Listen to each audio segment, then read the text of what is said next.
merda, hein? Sabia não? Fala, Zezé, bom dia, cara. Jogando sem a bola.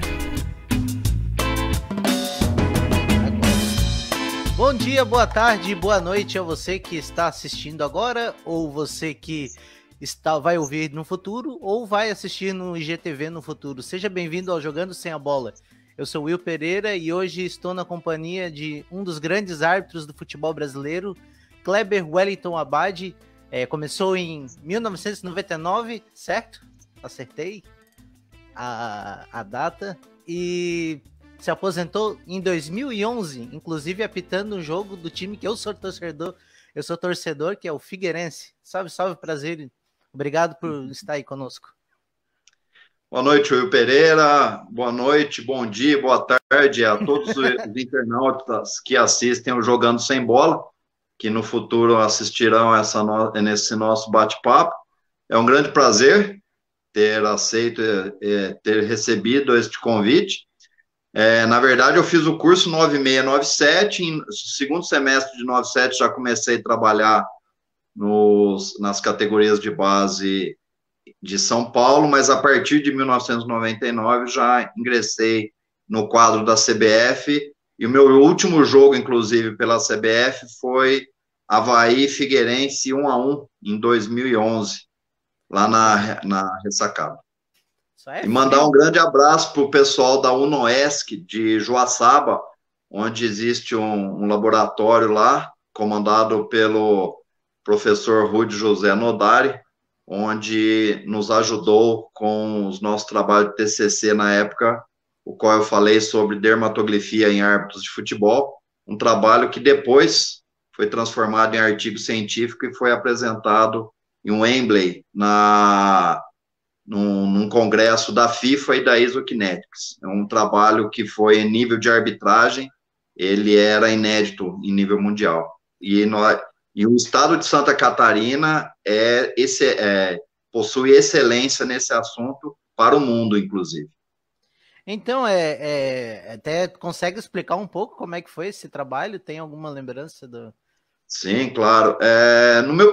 Depois que eu parei com a arbitragem, eu tinha um grande sonho de fazer educação física. Eu já era graduado em administração de empresas e pós-graduado em gestão estratégica, e gostaria de fazer o curso. E numa das primeiras aulas, assistindo uma palestra de um professor meu, surgiu o assunto. E a dermatografia, o que é? É um método que ele se baseia, ele chega analisa as impressões digitais, observando essas impressões digitais, ele analisa um parâmetro com a sua identidade biológica para as capacidades físicas, demonstrando a partir dos desenhos das suas impressões digitais, se você tem uma predisposição genética para força, velocidade, coordenação motora, alta performance, e isso pode ser utilizado tanto para a seleção de atletas, dentro daquele perfil que você procura, ou até para uma melhoria e uma análise daquele atleta de alta performance. Então, por exemplo, se eu quero um atleta de resistência aeróbica, eu vou procurar um atleta que tem um desenho que traga essa predisposição genética para isso e que ele tenha uma maior resistência.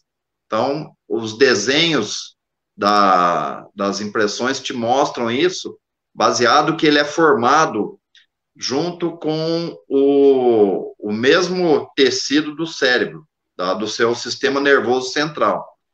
Onde você analisa, é formado a partir do 6º mês de gestação. Então, ele é formado em conjunto. Então, quanto mais complexo é a sua formação neurológica, também será o desenho das suas impressões digitais. Por isso que um é diferente do outro. Inclusive os seus dedos. Se você olhar, um tem um desenho diferente do outro. Eu não vou conseguir... Mais ou menos é isso. É um negócio, assim, muito mais complexo, entendeu? Eu vou ser bem sincero, né? Eu sou praticamente um ignorante, eu tô boiando total, mas eu entendi a ideia. É tipo, a gente tem a predisposição genética para executar diferentes tarefas. Tem gente que tem gene musical, tem gente que tem gene Inclusive, atlético, e por aí vai, né?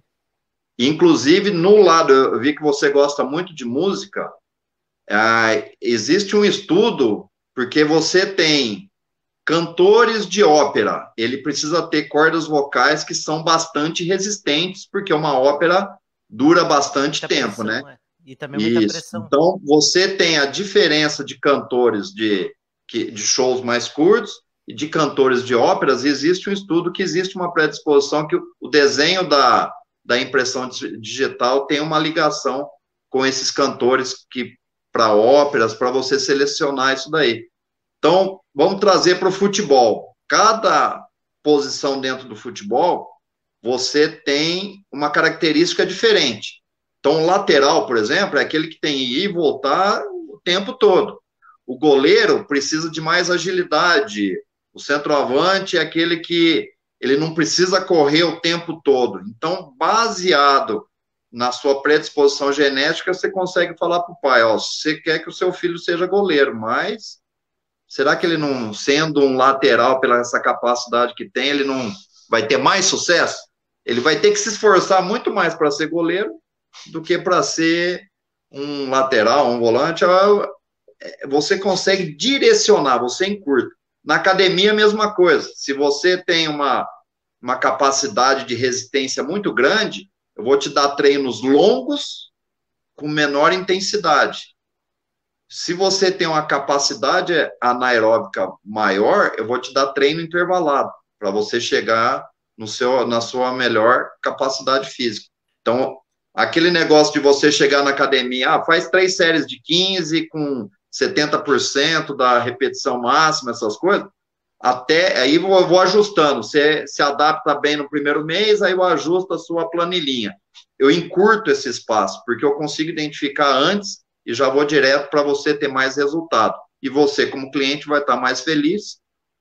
Por contrapartida, você vai ficar com esse personal trainer por mais tempo, que foi aquele que deu resultado. É esse encurtamento do tempo para que eu não tenha lesão, inclusive, nesse intervalo. Já vou direto para alta performance. Oh, interessante. Eu estou fazendo academia, mas eu não faço personal trainer, não. Eu faço com o instrutor da academia mesmo e eu não estou tendo nenhum resultado, porque minha alimentação é uma porcaria. Não adianta ir lá correr na esteira e comer salada de noite, né? Eu sou pizzaiolo, então eu já estou o tempo inteiro olhando comida. E você tem o sono, né, que é fundamental, né? Você já deve ter ouvido falar que o descanso é um treino. Então, tem gente que vai na academia 5 dias e não consegue ter resultado, porque ele não está tendo o descanso para que a sua musculatura consiga estar apta para um próximo trabalho. Então, quem dorme mal, ele vai ter um rendimento pior. Muitas pessoas querem emagrecer, mas daí não se alimentam bem, não fazem atividade física e não dormem bem. Ou fazem 2 bem e uma parte do tripé não está fazendo bem. Então, o resultado dele é mais demorado, né? O que de maneira mais simples, o Luxemburgo falava que era o pijama training, né? A gente tem que conciliar tudo. O descanso do atleta por isso é que importante. hoje você tem uns fisiologistas que eles tiram o jogador. Às vezes a imprensa não entende, mas por que está tirando esse jogador? Porque foi feito um exame de sangue e identificou que ele está prestes a chegar próximo a uma tendência maior de lesão. Então, eu seguro ele de um trabalho de uma semana, faço um trabalho com ele diferente, de recuperação, para que ele volte em alta performance na semana seguinte. Então, eu evito que ele chegue no extremo e tenha uma lesão, porque uma lesão hoje muscular, você tem pelo menos aí 15 dias do atleta parado. Então, eu evito isso daí, com um jogo de descanso às vezes. Eu tava falando esse dia, fazendo uma discussão com um amigo meu, que o futebol, principalmente no Brasil, assim, a gente mudou muito no quesito da qualidade por 2 aspectos, né, que eu notei, assim, com a minha maneira neófita de olhar. A exportação, hoje a gente vende jogadores com 16, 17 anos que nem chegam a jogar numa divisão principal, então acho que, de certa forma, a Série A se torna o que era a Série B antigamente, e assim sucessivamente. E a maneira, a profissionalização do esporte, sim, da maneira atlética, né? Antes tu ia garimpar um jogador tu via se ele jogava bem. Tu olhava se ele jogava bem. Hoje em dia, não. O jogar bem é um detalhe. Talvez o cara nem jogue tão bem, mas ele tem que ter a capacidade física para aguentar a carga de treino, para poder conseguir aguentar um jogo em alta intensidade, onde o campo é o mesmo, mas os espaços diminuíram cada vez mais e ele precisa conciliar isso. E a prova, por exemplo, que um dos maiores jogadores do mundo, que é o Cristiano Ronaldo, ele se destaca onde? Na forma atlética dele, né? Ele conseguiu compensar muito através do treinamento e aprimorando, né? Mas o Brasil já percebeu isso e tem recuado nesse garimpo aí em categoria de base, porque percebeu que a Europa vinha fazendo um trabalho diferente. O que se fazia aqui em categoria sub-11, sub-12? Colocavam os meninos num campo de dimensões normais e queriam ensinar tática para os jogadores. Então, você pega num sub-11, tinha jogador que tocava na bola 2, 3 vezes. E em nível mundial, o que se faz hoje? É uma redução de campo, onde você joga um goleiro e 7 ou 8 na linha, para que o jogador tenha o maior tempo de proximidade da bola, para, nessa categoria de base, aprender a tocar bola, sair, criar as soluções perante aos problemas que são apresentados. E se ele fica só naquela de tática, quando ele chega a 13, 14 anos, se iguala muito, e ele vai ter dificuldade. Então, perceberam que isso não dava certo, então recuando, e o nosso grande diferencial que é a habilidade, é a agilidade que o brasileiro tem, e que a gente captava muito isso daí, o que era no campinho que a gente tinha nas cidades do interior, que hoje já não se tem mais, do campinho você ia para o futsal, e do futsal, onde um campo é reduzido, você tem que ter habilidade para procurar espaço e levar vantagem perante o seu adversário. A partir daí, os grandes craques do passado e até há pouco tempo atrás passaram pelo futsal. Sim, então, isso é uma coisa que a gente perdeu muito, porque quis separar. O futsal é só o futsal agora, profissionalizou o futsal e o futebol de campo de outra forma. Então, não tem uma participação nos dois esportes aí. Raras situações.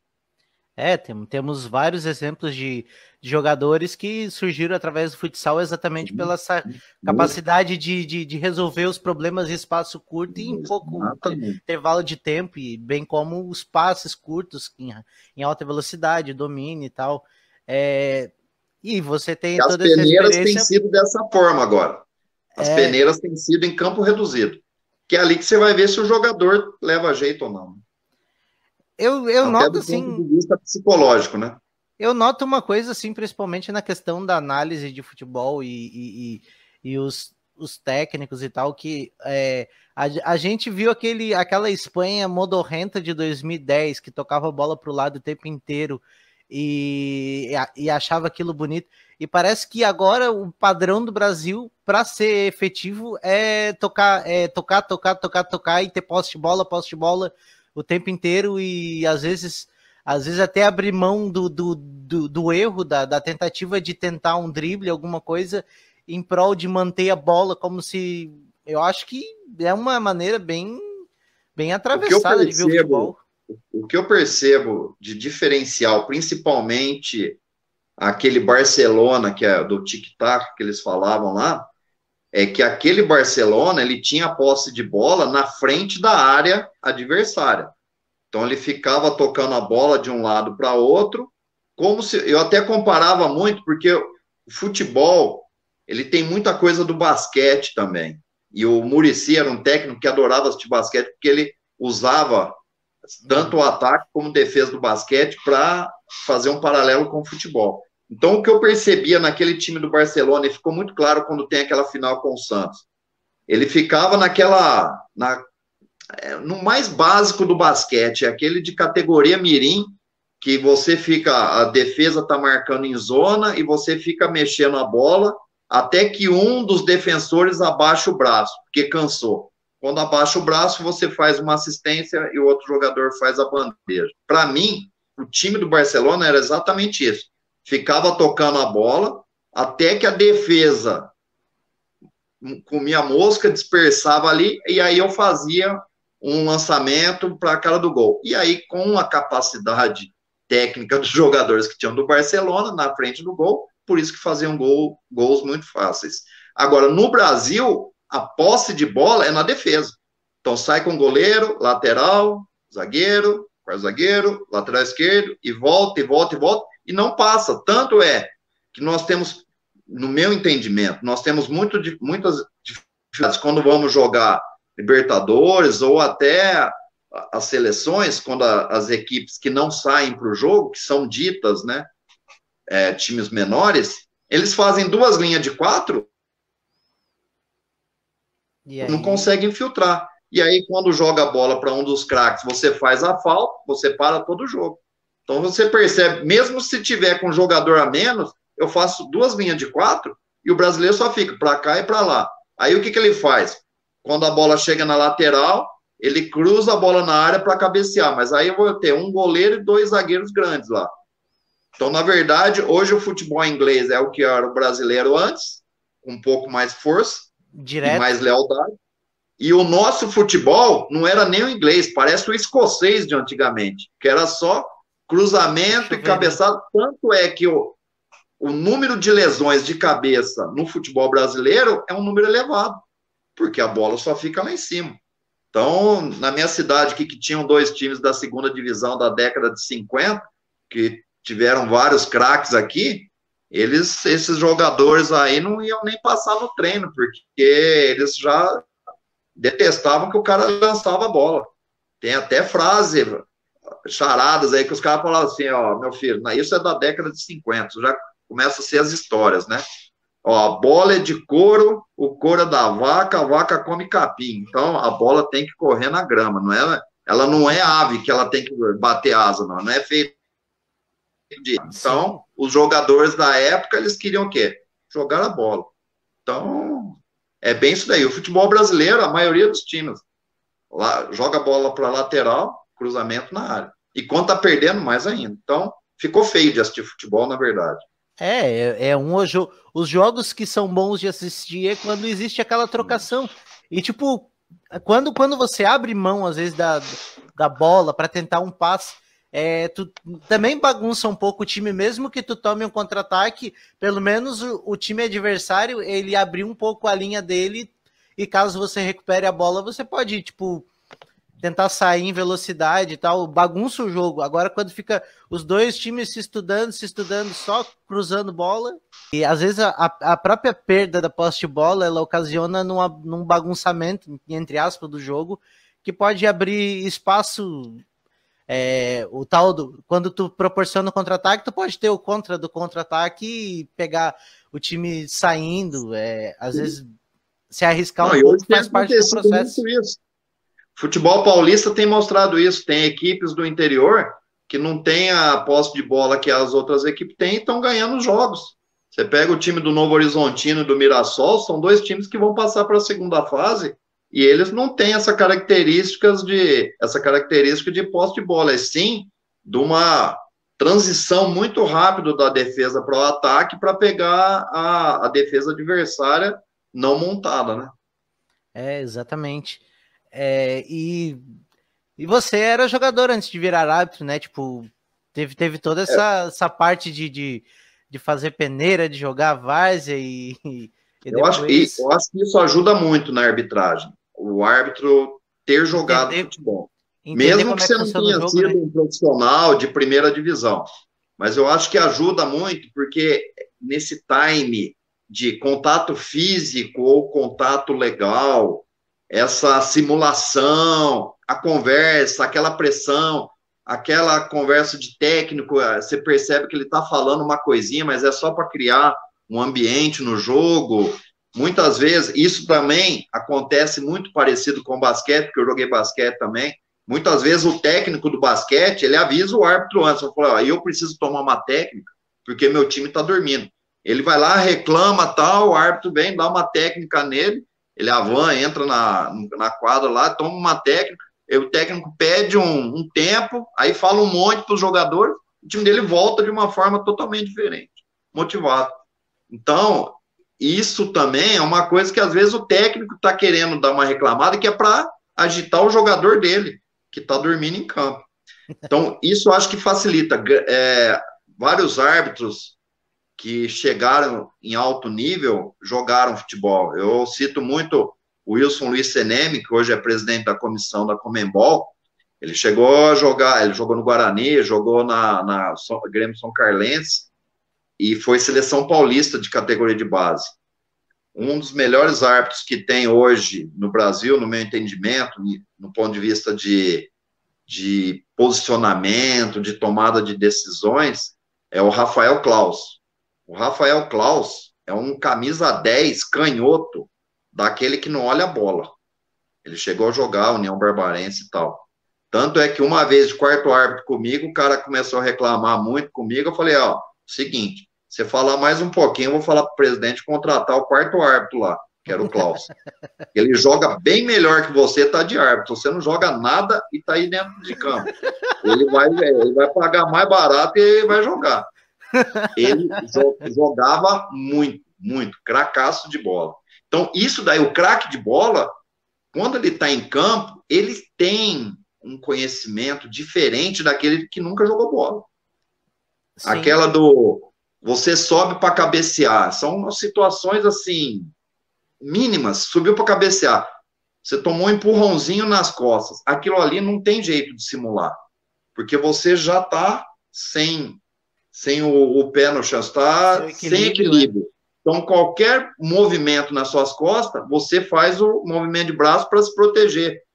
Da mesma forma que eu percebo muitos jogadores que vêm correndo, aí tem um puxão de camisa, e a reação àquela ação, qual seria? Ele jogar o corpo para trás, porque se eu estou puxando a camisa, e o que ele faz? Ele percebe um leve toque na camisa e se joga para frente, quer dizer, a reação não condiz com a ação. Sim, então, claro. Isso quem jogou tem uma facilidade, pode ser, todos podem chegar a alto nível, mas esses detalhes num jogo mais difícil vai facilitar para se encontrar uma solução melhor do que aquele que nunca participou de qualquer esporte.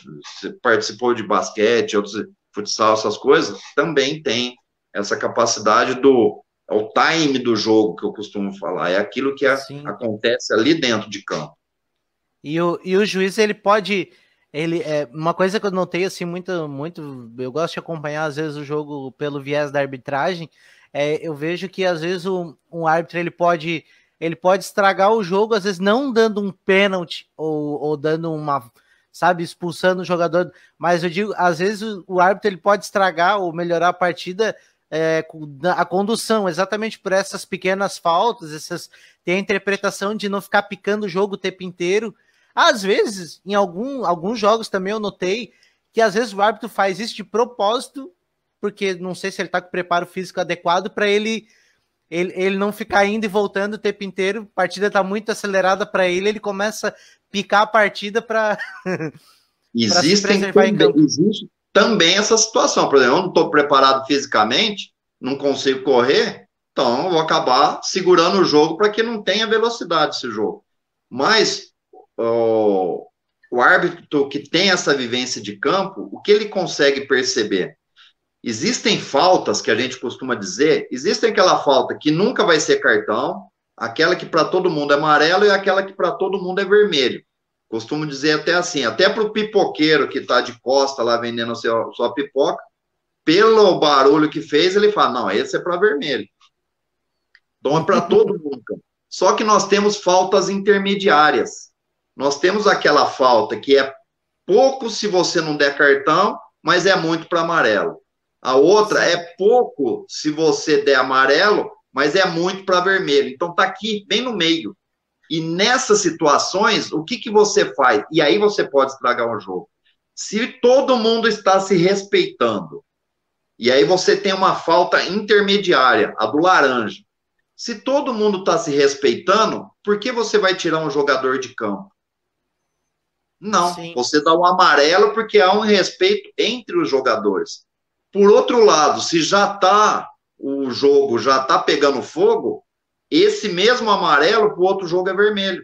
Por quê? Isso eu estou dizendo o seguinte, eu sempre falo, inclusive nas palestras para as árbitros, faltas intermediárias. A falta que é amarelo é amarelo, vermelho é vermelho, mas tem aquela interpretativa, vou para cá, vou para lá.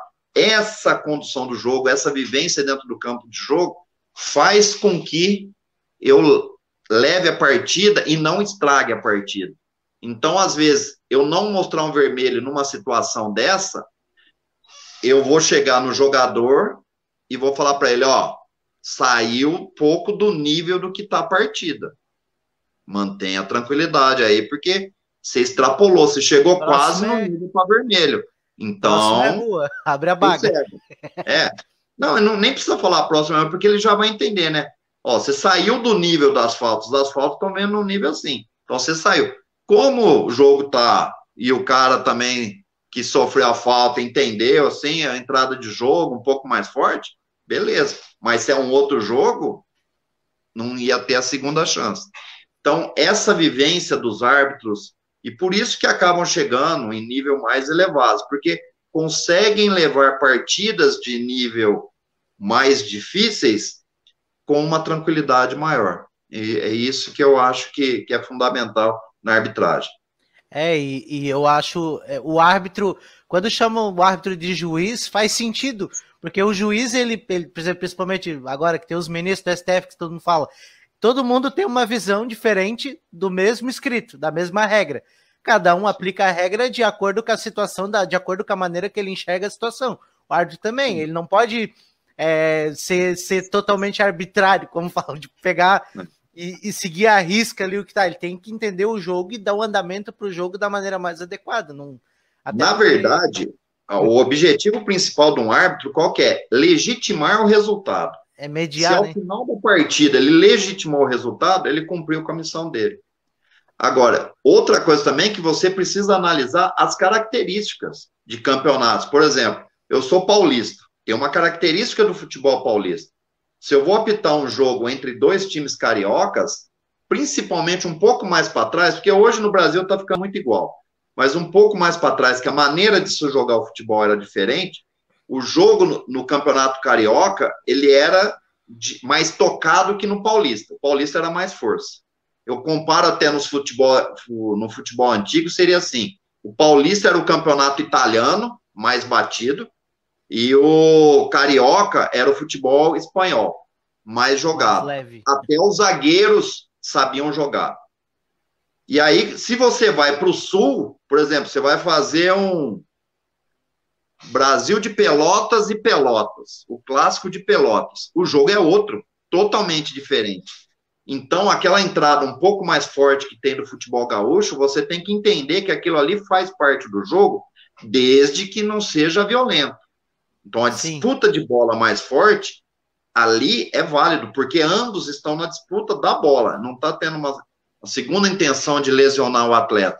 Então, se você não conhece o futebol, como ele é praticado lá, você sai daqui, aqui no meu estado, qualquer coisinha falta. Chega lá, qualquer coisinha falta, você vai ter reclamação dos dois lados. E era uma característica que eu adorava. Eu gostava mais pro futebol do Sul. Eu gostava de deixar esse jogo.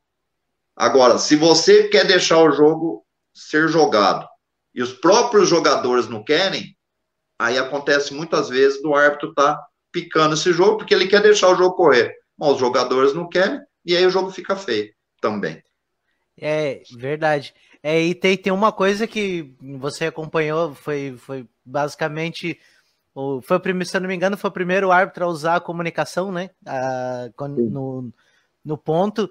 E qual foi a mudança, assim, que, tipo, da maneira de trabalhar, porque agora conseguiu lidar nos dois momentos, né? Sem a comunicação, só através de gesto com os auxiliares, depois ouvindo de maneira direta o que cada um quer dizer, melhorou muito, né? A gente teve uma transição disso, né? O primeiro que foi a bandeira eletrônica.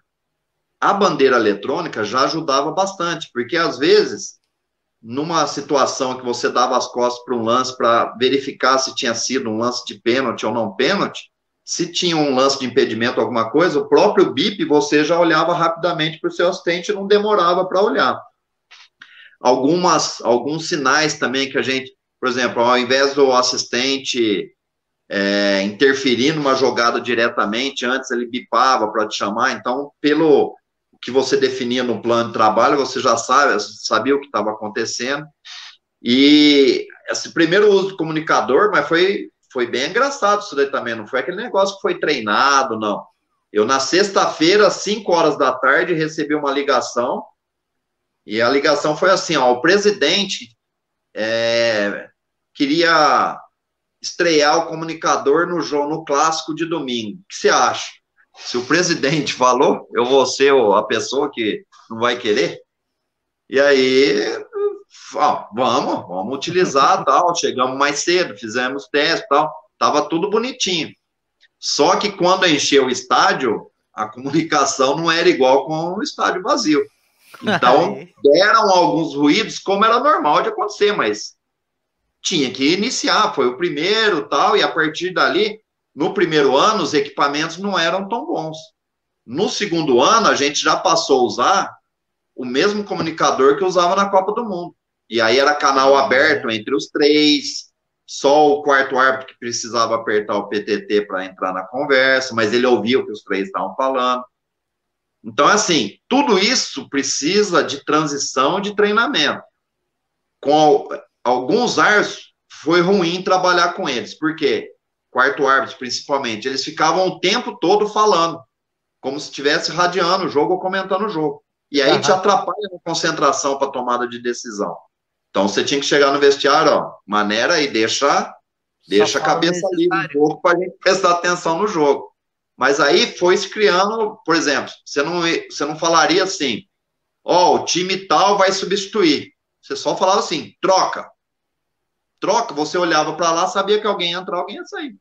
Então, usar palavras curtas e voz de comando. Substituição, impedido. Então, algumas coisas que chamassem atenção para você olhar. Frases bem curtas, para não atrapalhar o andamento do jogo. Sim, aí hoje qualquer coisa você perguntava e aí o cara discorria. Isso. Se só na primeira palavra não dava, aí você parava, tal, no primeiro momento que você parava, o que foi? Aí eles falavam, ó, número tal, com o número tal, estão trocando afagos lá na defesa. Aí você ia lá e chamava os dois. Mas isso daí foi uma coisa que ajudou bastante.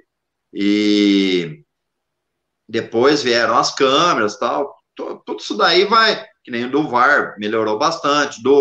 O árbitro adicional atrás do gol, porque quando tinha o agarra-agarra, você já ia advertir o jogador e falar assim, ó, eu tô de olho aqui na bola, mas tem um cara atrás do gol que tá de olho em vocês. Se ele me chamar, ou eu tenho que dar falta para defesa para lá, ou eu tenho que marcar pênalti. Então, o que falta muitas vezes no futebol brasileiro é que tem uma mudança de comportamento por um equipamento novo que a arbitragem vai utilizar, e o jogador continua com a mesma mentalidade. Ele não estuda que aquilo ele vai ter que, por exemplo, hoje um jogador quer dar uma cotovelada fora do lance. Nós temos 36 câmeras. Sim. Uma vai pegar que ele deu a cotovelada. E ainda continua acontecendo. Poucos casos, mas continua acontecendo. Então, quer dizer, o jogador não percebeu que ele não pode ser mais malandro para fazer essas coisas. O jogador quer continuar simulando e se jogando. Aí o árbitro marca pênalti. Aí o VAR vai verificar e fala, não foi pênalti.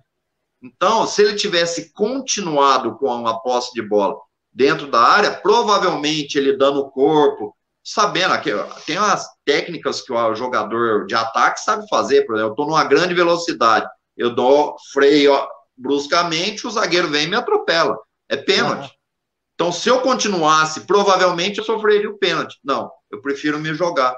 Coisas que no futebol europeu já se avançou, isso daí. E por isso que nas últimas Copas a gente não está conseguindo passar das quartas de final. Porque eles já avançaram nesse ponto de vista. E nós estamos ainda no caicai, na malandragem, achando que vamos ser campeão só na conversa. Só que hoje nós não temos 11 craques da Copa de 70, porque com aquele time, se eu tomasse 5 gols, eu ia fazer 7. E hoje nós não temos isso, por isso a grande dificuldade. E tem uma coisa que eu tô notando assim no VAR no Brasil, principalmente no Brasil. Nas outras ligas, o VAR ele interrompe pouco, ele entra em lances que são de direito, que fala, né? Eu acho que são lances de direito, não lances... Aqui no Brasil, o VAR ele entra para qualquer coisa. Eu entrevistei o Márcio Chagas até... Foi na segunda-feira, foi no no day after o jogo do Flamengo, onde teve a expulsão do Rodinei. Que aquele lance, se eu não me engano, aquele lance era interpretativo, ele não era vermelho direto, né? Porque tu teria que ver a intensidade tu teria que interpretar. Naquele lance o VAR não deveria ter chamado, só se fosse vermelho direto, se fosse vermelho mesmo, né? Então, tipo, ainda esse aprendizado de utilização do VAR tá confundindo muito. Na Inglaterra, por exemplo, eu gosto de acompanhar o Arsenal, vários lances assim acontecem, tipo, teve um lance de mão na bola e o juiz não chamou o VAR para olhar. Eu disse, sim, é porque se tu olhar no frame da imagem, ele tava olhando o cara tocar com a mão na bola. Então, o VAR só deveria ter sido chamado se ele não estivesse olhando o lance. Daí ele teria que olhar, né? Mas no caso do Flamengo e desse lance hipotético que eu tô falando, os dois viram o lance, eles tiveram contato com a jogada, né? Então. Exatamente. O que eu percebo em relação à tecnologia, que é uma das nossas pautas, né? Até indo direto para o VAR. O VAR, ele foi criado para corrigir um erro claro e óbvio do árbitro. Aquilo que todo mundo viu no estádio e ele não viu. Um lance claro, e principalmente esse lance foi um que ajudou a aprovação do VAR. Thierry Henry, da França, na eliminatória, que a França não teria ido para a Copa do Mundo. Sim. Então, a equipe que iria deixou de ganhar quantos milhões de euros? E depois a França ganhou quantos milhões de euros? É para isso. Claro. O futebol é um dos maiores business do mundo. Então, ali foi muito prejudicado um time e foi ajudado outro, e o árbitro não viu, porque a posição que ele estava mostrava-se claramente que ele não tinha visão. Ali o VAR seria utilizado e salvaria a arbitragem. Então, é o que eu percebo. Eu percebo que no Brasil, do ponto de vista de protocolo, nós estamos em nível de excelência. Nós ajudamos muito a FIFA a nivelar o que tem que ser feito. Então, conceitos, treinamento. Eu participei de um dia de treinamento da CBF em Águas de Lindóia. O que eu percebi é o seguinte: a comissão trabalha muito, muito. As simulações que eles têm para o campo, para o jogo, eles fazem a simulação nos treinamentos, idêntico ao que acontece o jogo, com os operadores, com as imagens, criam os lances. Então, nós chegamos num nível de excelência de protocolo. Isso já não se discute. Avançamos. E aí, o que eu sou favorável e o que ainda eu acho que precisa melhorar. Por exemplo, gol não gol, não se discute. O caso de erro de identificação não se discute. E aí o caso de impedimento para salvar, se foi gol ou não gol, também não. O que eu acho que nós temos que avançar? Eu acho que nós temos que avançar o caso do cartão vermelho direto, nessa interpretação aí, utilizar melhor essa imagem, porque às vezes nós estamos utilizando muito a imagem em câmera lenta, porque a imagem em câmera lenta, ela já é muito mais lenta, porque a imagem que a gente tem na TV, ela já é bem mais lenta que a realidade. Sim. E aí nós temos o quê? O que você falou, o frame da imagem, para quem conhece um pouquinho de CFTV, sabe que, dependendo do número de linhas que tem o meu equipamento, eu vou ter uma clareza maior na imagem ou não. Então, depende da qualidade de imagem também. Então, se eu tenho uma qualidade de imagem média e estou analisando tudo em câmera lenta, tudo vai ser pênalti. Claro. Tudo vai ser cartão vermelho. E eu preciso sempre, no tempo real, para ver qual a reação desse jogador, o que impactou no avanço dele ou na queda dele. Então, essas interferências. Hoje, Se você pegar puxão de camisa pelo VAR, ele vai ser pênalti sempre. Mas as camisas são finas, você percebe que às vezes o cara rela o dedo ali, a camisa estica, mas o jogador nem sente. Ele atropela, leva a camisa, a mão do cara, leva tudo junto. Então aquilo não teve interferência. E também em relação a tiro penal. Porque o tiro penal, você tem que analisar muito a reação do atacante, se aquele contato físico realmente impediu que ele avançasse para tocar. Tem muita situação ali no pênalti que, para mim, estão analisando muito em câmera lenta.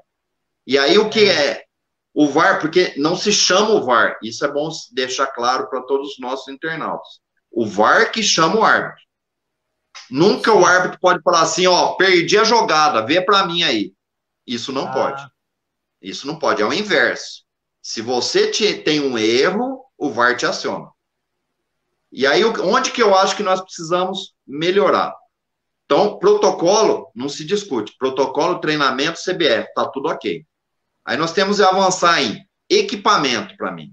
O nosso equipamento, sabe por que para menos o campeonato lá da Europa? Porque o equipamento deles é bem melhor. Não precisa se colocar linha azul e linha vermelha para definir impedimento. O equipamento deles já fala. Mas eu me referia à questão do tempo de... Não o tempo que fica parado.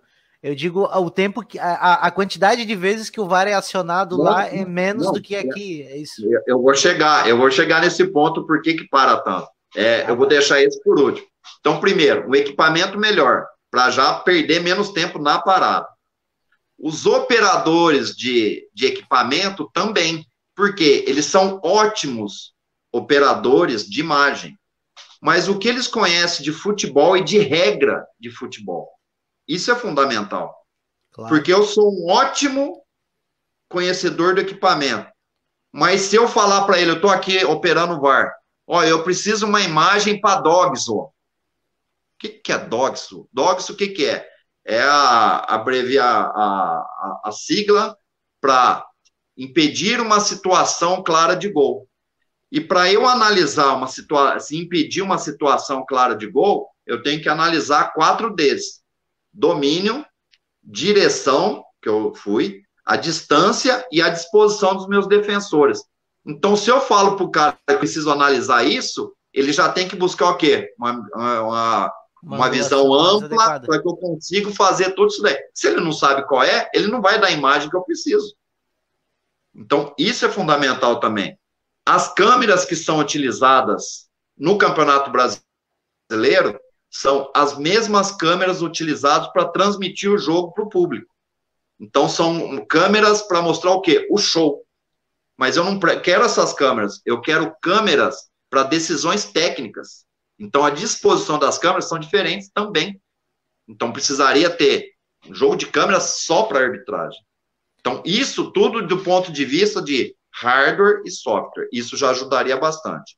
Os operadores conhecerem regras, e aí eu vou deixar... Por que eu deixei por último? Porque a escolha do árbitro assistente de vídeo não é qualquer um. Eu pude perceber isso no treinamento.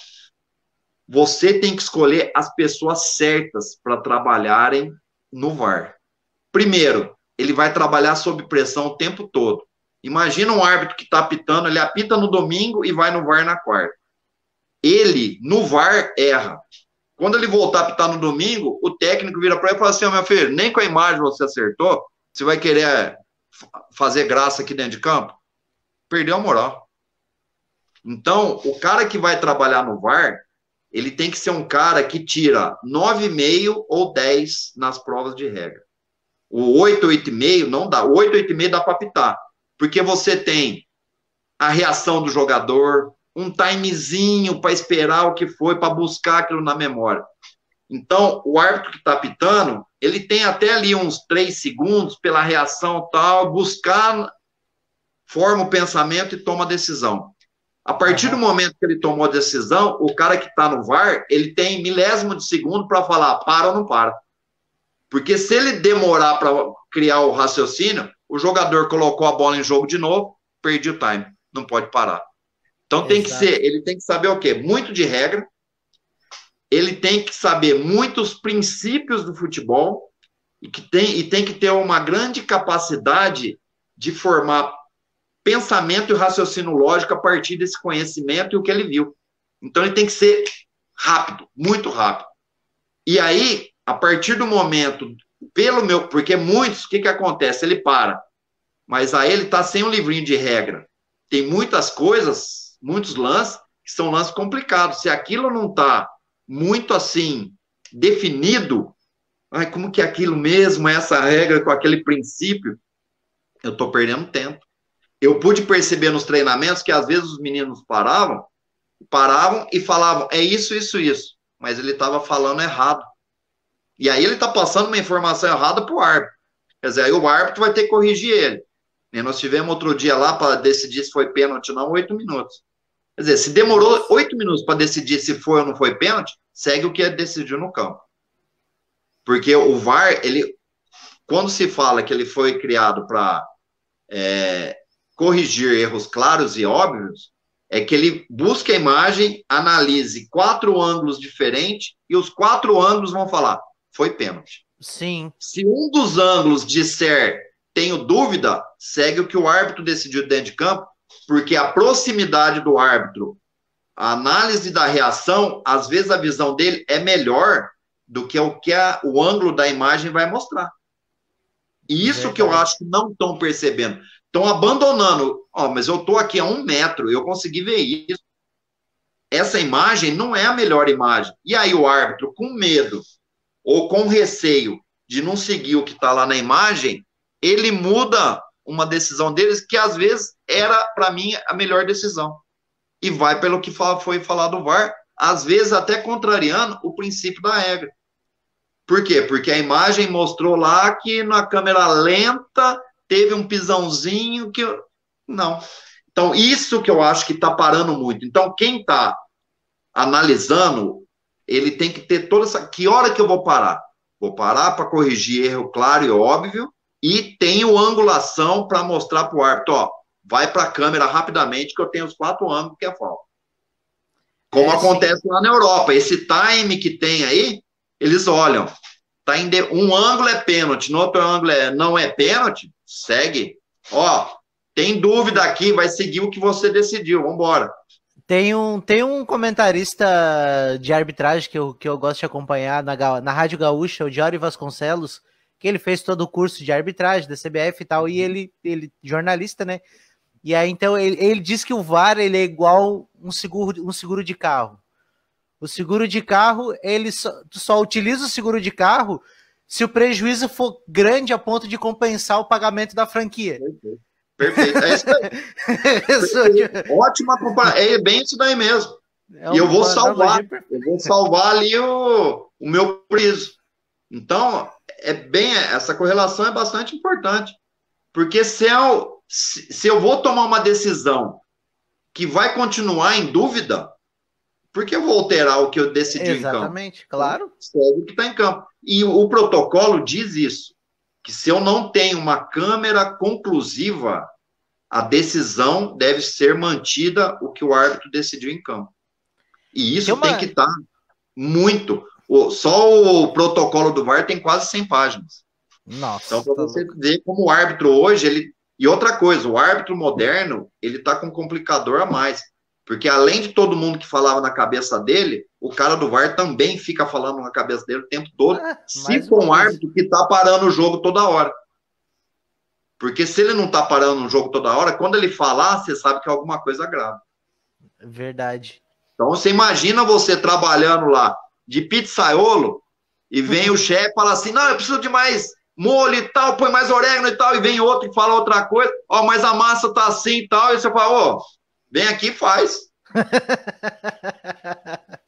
Verdade. E cada um fala uma coisa, minha pizza não vai sair boa, porque se você vai ajustar daqui, vai ajustar da lá, daqui a pouco você não sabe nem qual pizza, você tá pediram a pizzaiola, a moda pizzaiola, você tá mandando uma dialite lá pra mesa. Verdade. Tem uma coisa que eu queria perguntar assim, porque, né, Você apitou o jogo onde o Ronaldo marcou o seu primeiro gol, retorno no Brasil. Queria saber algum bastidor, alguma lembrança. Se tem o zap do Ronaldo para me passar depois. Não tem. Porque... Não tem. Esse jogo foi o Campeonato Paulista, né? O Derby 330. Palmeiras e Corinthians 1-1.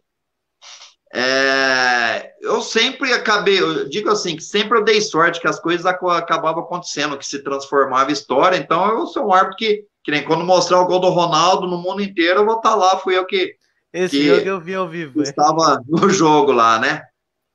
E ele estava no banco de reserva, inclusive. Ele entra, faz umas 3 jogadas maravilhosas e no único lance, porque se ele faz o gol, que ele dá um chute, que a bola bate na trave antes, esse gol acho que ia mostrar todos os dias antes da abertura de todo jogo de futebol. Porque ele dá uma finta e dá um chute que a bola bateu na trave e ficou uns 10 segundos balançando a trave lá. E no único lance que não era para ele marcar o gol, porque cruzaram, ele quase que não tirou nem o pé do chão, cabeceou e ajustou na cabeça, né? Lá. Ele tem poucos anos de cabeça na carreira. E é um jogador fenômeno mesmo, é fenomenal. Se você assistir todos os vídeos dele, eu gosto muito de assistir os vídeos dos craques brasileiros, todos quando eles jogavam no Barcelona. E eu tive a honra de apitar os 5 brasileiros que ganharam como o melhor do mundo, que era o Ronaldo Fenômeno, o Ronaldinho Gaúcho, o Rivaldo, Romário e o Ricardo, que é o Kaká, né? Que é o único que não jogou no Barcelona, né? Mas se você pegar o vídeo do Ronaldinho, do Ronaldo, do Rivaldo e do Romário no Barcelona, pega uns clipes que tem. Os caras, tudo fora de série. Então, muito na frente, você tá ali do lado de pessoas, porque você, quando tá dentro de campo, é tudo igual para mim. Pelo menos era para mim. Não tem, tanto é que ele tomou cartão amarelo e eu fui... Um comentarista da Rede Globo me detonou porque eu mostrei cartão amarelo para ele. Não tem nada a ver uma coisa. Ele é o Ronaldo, fora de campo, que bom que ele marcou o gol. Para o futebol brasileiro, a recuperação de um grande atleta de nível mundial. Mas ali ele subiu no alambrado. Tanto que o único cara que não reclamou foi o próprio Ronaldo.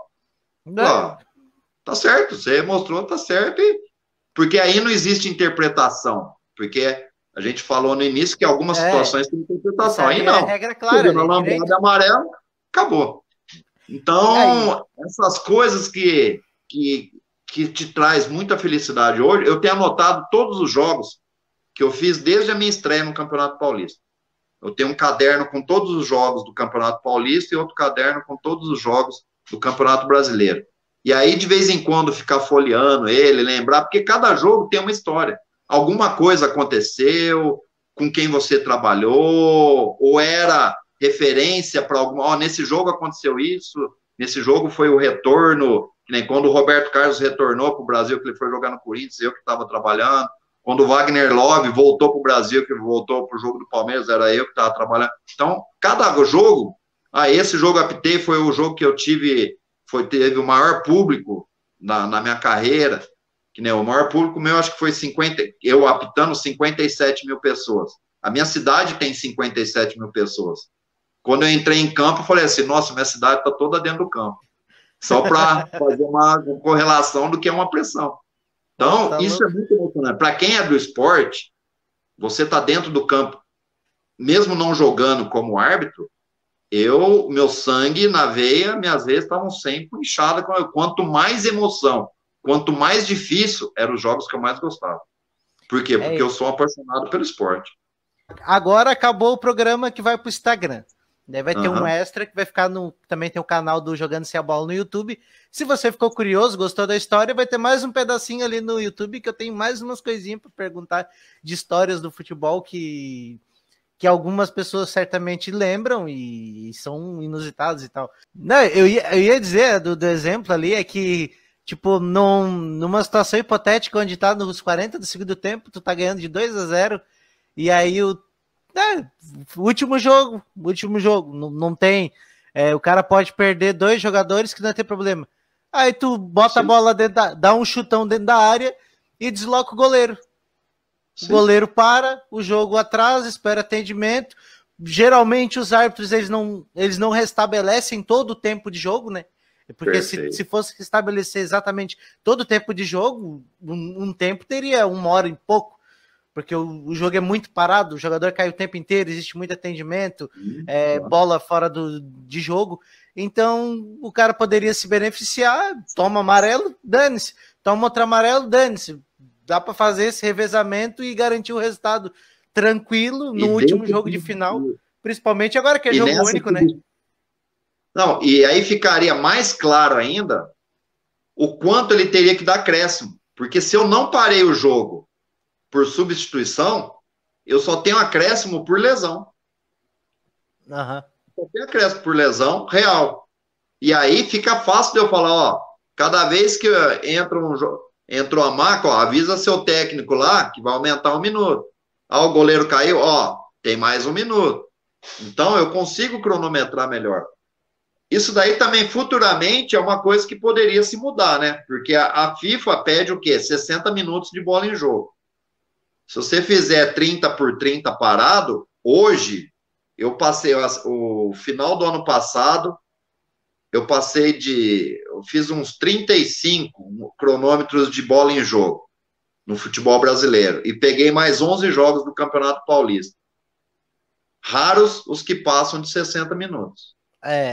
Então, significa que não estão restabelecendo tudo. A média tem futsal, ficado por volta de 54 minutos de bola em jogo.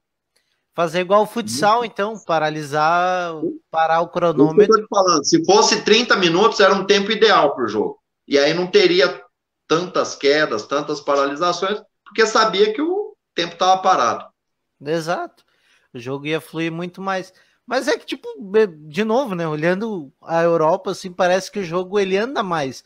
No Brasil, então, o jogador brasileiro, ele cai demais, ele cai por qualquer coisa. Consigo te falar. Eu peguei só 8 jogos europeus. Eu peguei um de cada país.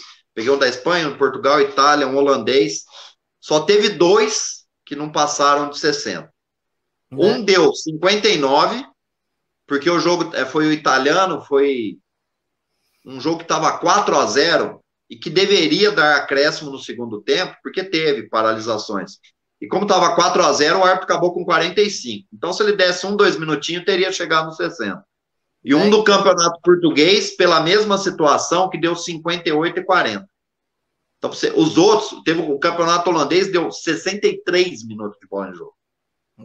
Na experiência que nós fizemos, que foi, para mim, uma das melhores experiências, que isso tinha que ter sido adotado, que é a dupla arbitragem, muita gente é contra, muitos que são contra nunca participaram da dupla arbitragem, eu acho estranho isso, muitos árbitros são contra, mas nunca fizeram um jogo de dupla arbitragem para saber. Nós tínhamos raros os jogos do Campeonato Paulista que teve menos de 60 minutos. Eu fiz um Corinthians e Mojimirim com 67 minutos de bola em jogo.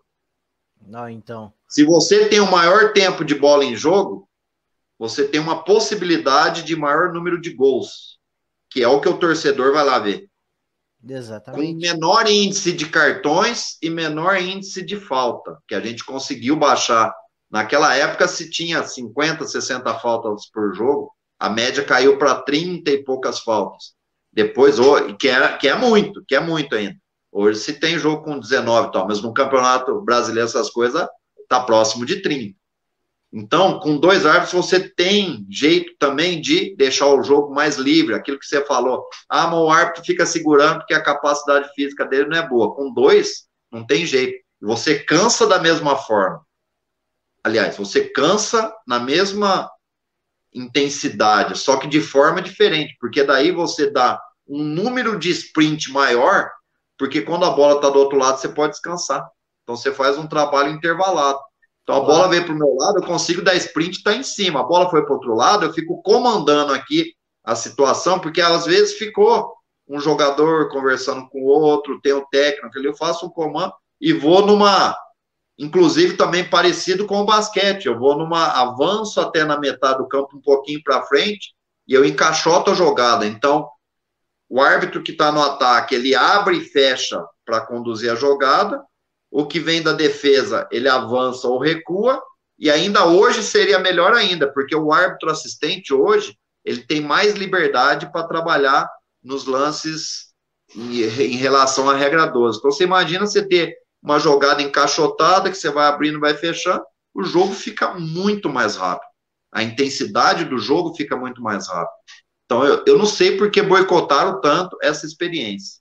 Porque muitos falam assim, mas o árbitro tem critérios, 2 árbitros vão ter critérios diferentes. Foi o único argumento que eu vi. E eu provei para eles, falei assim, assiste vários jogos. O critério do árbitro no primeiro tempo é totalmente diferente do critério dele no segundo tempo. Mas se o cara sozinho tem 2 critérios, né? Aí o que você teria que fazer? Mas isso também daria para resolver se, por exemplo, tomasse um lance crítico, um lance de pênalti, por exemplo. Uma decisão colegiada. Agora tem o VAR. A decisão é colegiada. Não, você imagina com VAR ainda hoje. É isso que eu estou te falando, que com 2 seria ótimo. E tem um grande detalhe. Qual que é o papel da comissão e do pilar mental?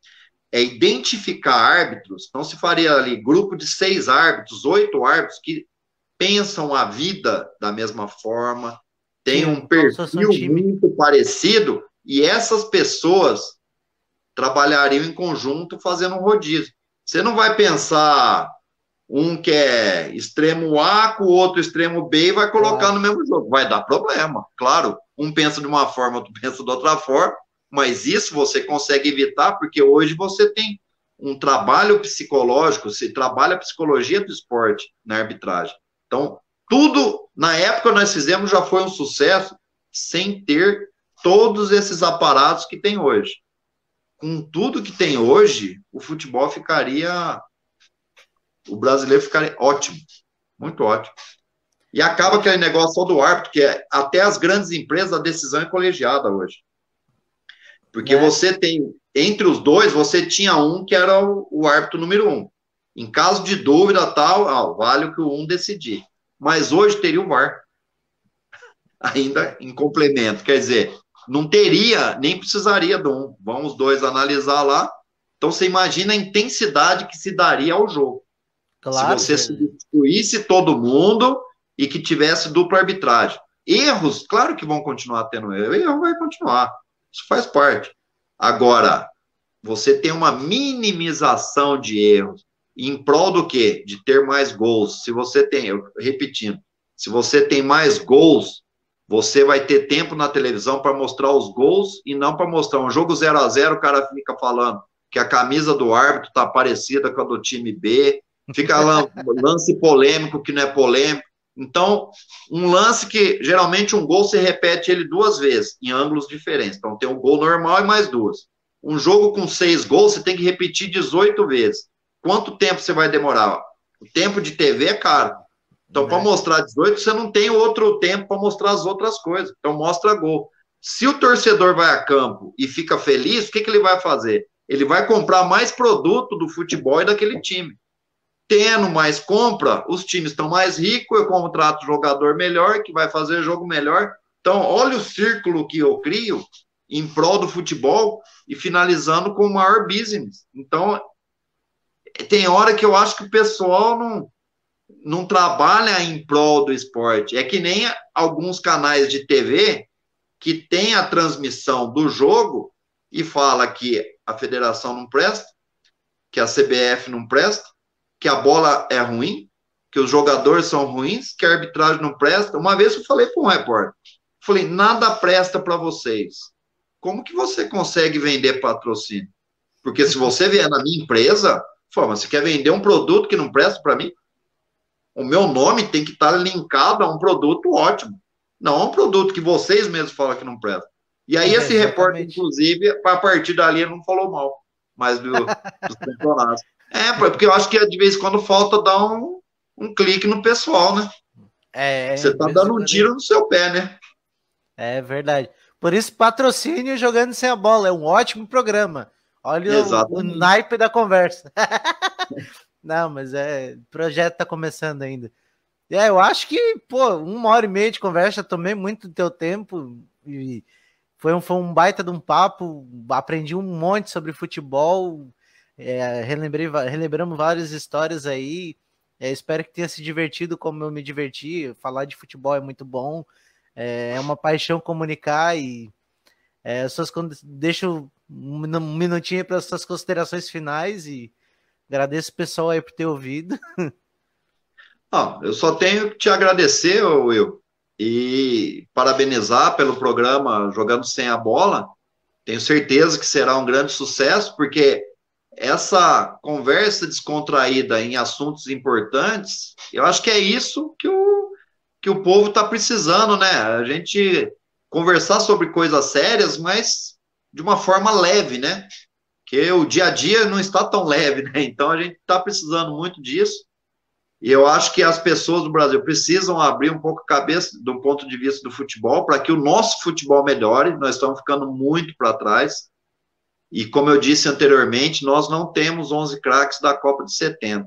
Então, se nós não mudarmos, se não se unir jogadores, técnicos, imprensa, dirigentes, arbitragem, em busca de melhorias para o futebol, nós vamos cada vez mais ter dificuldade para conquistar títulos. Então, eu desejo bastante sorte para você, para o seu programa. Agradeço pelo convite. Foi muito legal esse bate-papo e fico sempre à disposição do que vocês precisarem. Pô, agradeço muito. Então, até o próximo Jogando Sem a Bola. Curta, compartilha para os amigos e até a próxima semana com o próximo convidado. Tchau, tchau, pessoal.